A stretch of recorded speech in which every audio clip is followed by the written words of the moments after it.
चलिए आज हम इल्म हिंदसा के कुछ बुनियादी तसव्वुरात को समझें और पढ़ें।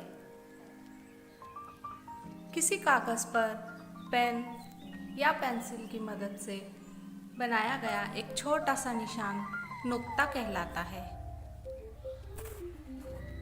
किसी भी पेन या नोकदार पेंसिल की मदद से कागज़ पर छोटा सा निशान बनाया जाए तो उसे नुक्ता कहते हैं। हम तख्ते स्याह पर भी एक छोटा सा निशान बनाएं, ये भी नुक्ता कहलाता है। चलिए एक नुक्ता बनाते हैं, उसे हमने नाम दिया नुक्ता पी। उसी तरीके से और हमने नुक्ते बनाए, उन्हें नाम दिए नुक्ता ए, नुक्ता बी, नुक्ता पी, नुक्ता ए, नुक्ता बी, नुक्ता सी। इसी तरीके से हम बेशुमार नुकात बनाकर उन्हें नाम दे सकते हैं। चलिए अब एक नुक्ता लिए हमने नुक्ता पी और उस नुक्ते से स्केल की मदद से एक लकीर हमने बनाए। उस लकीर के दोनों जानिब हमने तीर के निशान बनाए और उसे हमने नाम दिए एल। ये बन गया हमारा ख़त। ऐसी लकीर जो किसी कागज़ पर नुक्ता बनाकर स्केल की मदद से लकीर बनाए तो उसे ख़त कहते हैं। ख़त एल। अंग्रेज़ी में ख़त को लाइन कहते हैं, इसलिए हम उसे नाम एल देंगे। ख़त दोनों जानिब से लामहदूद होता है। महदूद यानी ख़त्म होने वाला और लामहदूद उसी का तजाद यानी कभी ना ख़त्म होने वाला। ये जो तीर के निशान है ये यही बात जाहिर कर रहे हैं कि ये जो लकीर है, ये जो ख़त है, ये दोनों जानिब से लामहदूद है। कितनी भी हम इसको बड़ी खींच सकते हैं। चलिए अब एक इसी ख़त पर हमने एक नुक्ता लिए नुक्ता ए और नुक्ता लिए दूसरा नुक्ता बी। ये दोनों नुक्तों को लेकर इन दोनों नुक्तों के दरमियान जो फासला है, जो जगह है जितनी, वो कहलाती है कता ख़त। कता ख़त यानी किसी ख़त का हिस्सा। ये ख़त लामहदूद है मगर ये ए और बी के दरमियान महदूद हिस्सा है, ये कता ख़त कहलाता है।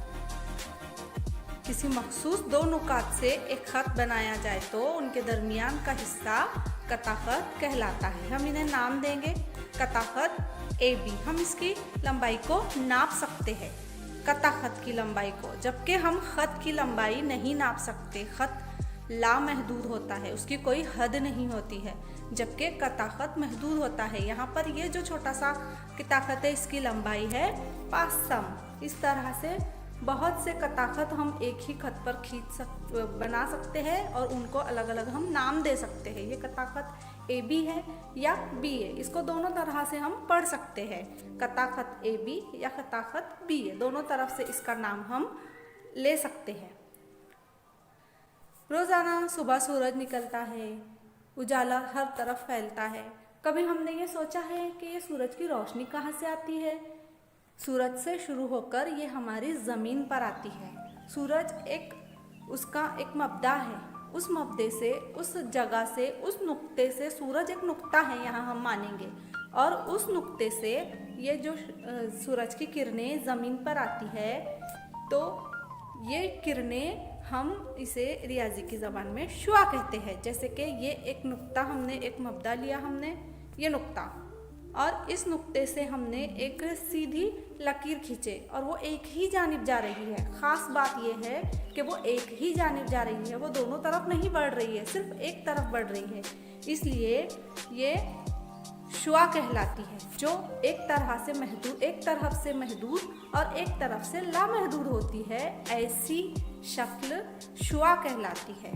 शुआ एक नुक्ते से शुरू होकर एक ही सिमत में आगे जाने वाला ख़त शुआ कहलाता है। ये देखिए शुआ एल एम। इस शुआ को हम नाम देंगे एल एम। हम इसको एम एल नहीं कह सकते। जिस तरह से हमने कता ख़त में नाम दिया था ए बी, और उसको हम बी ए भी पढ़ सकते हैं, क्योंकि कता ख़त ए बी और कता ख़त बी ए ये दोनों तरफ से महदूद है। हम किसी भी एक तरह से इसका नाम ले सकते हैं, जबकि हम शुआ में दोनों तरफ से नाम नहीं ले सकते। हम सिर्फ इसे शुआ एल एम कहेंगे, क्योंकि ये एल से शुरू हो रही है और एम से ये आगे जा रही है। ML, हम इस शुआ को नहीं कह सकते। शुआ को हम सिर्फ LM पढ़ेंगे, शुआ ML नहीं पढ़ सकते। शुक्रिया।